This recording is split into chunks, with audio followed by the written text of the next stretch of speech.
If the Lord Wills by Francis Bourdillon. James 4:13-16. Come now, you who say, today or tomorrow we will go to such and such a city, spend a year there, buy and sell, and make a profit, whereas you do not know what will happen tomorrow. For what is your life?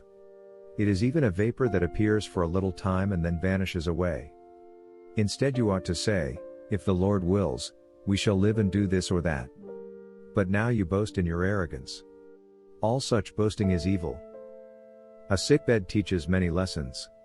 Among others, it teaches this: you do not know what will happen tomorrow.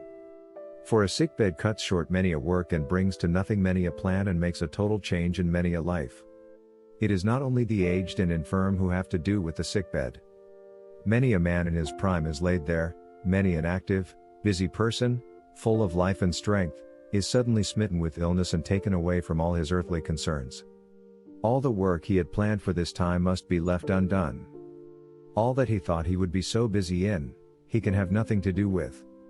If it is done at all, others must do it. For the present, at least, a complete stop is put to all his doings. There on the sickbed he lies and there he must lie. How few think of this beforehand! How few of those who form plans in their health and strength, seem to think it possible that sickness may come and put a stop to them all. Yet we have warnings all around us. If we ourselves are in health, there is no time when we have not some sick among our neighbors or friends. Sometimes they rise from the sickbed and go about among us again. Sometimes they never again appear, the sickbed proves to be a deathbed. We do not know what will happen tomorrow, what changes may befall us, what loss may come, what sickness may seize us, or how that sickness may end. The present we know, and the past we know, but the future we know not. Even tomorrow is hidden from us. Life itself is but a vapor, that appears for a little time, and then vanishes away.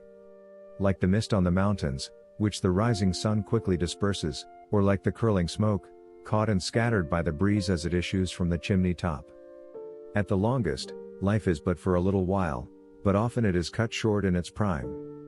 Men ought to bear this in mind. Plans ought not to be formed with no thought of God. All rests with Him. We ought to say, if the Lord wills, we shall live and do this or that. For that is the simple truth. Whether we consider it or not, all will be just as our sovereign God pleases.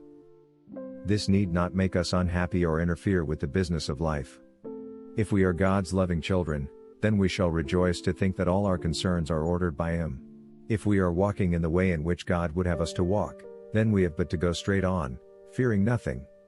And then, uncertain as we may be whether we shall do such and such a thing or not, whether health or sickness will be our portion, and even whether we shall live or die, we shall still be able to feel that it shall be well with those who fear God. Ecclesiastes 8:12. Whatever may befall us, we shall be in our merciful Father's hands, our reconciled Father in Christ Jesus. He will order all for us, and He always orders what is best. Happy are those who pass their days in the constant recollection of God, trusting in Him, loving Him, following His guidance, contented with His will.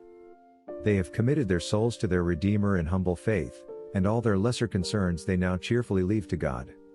They desire to have no wish, but that His will should be done, whatever it might be. They know that His will is best.